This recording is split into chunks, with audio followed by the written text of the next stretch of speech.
आज जाने की 6 जून को प्रधानमंत्री नरेंद्र मोदी जी ने पहली वंदे भारत एक्सप्रेस ट्रेन जो जम्मू से श्रीनगर जाएगी का उद्घाटन किया। ये सफर 272 किलोमीटर का होगा और ये गाड़ी विश्व के सबसे ऊंचे पुल जो कि चिनाब दरिया के ऊपर रियासी में बना है, उसके ऊपर से होकर जाएगी। ये ट्रेन का सफर करने में श्रीनगर तक मात्र 3 घंटे में पूरा होगा।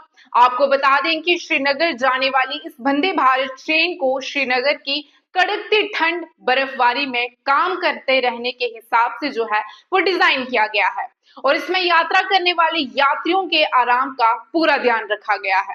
यहाँ तक कि ट्रेन के चालक को किसी तरह की परेशानी का सामना ना करना पड़े, इसलिए ट्रेन के आगे वाले शीशे व विंडस्क्रीन पर विशेष तौर पर एंटी फॉगिंग सिस्टम व हीटिंग सिस्टम लगाया गया है।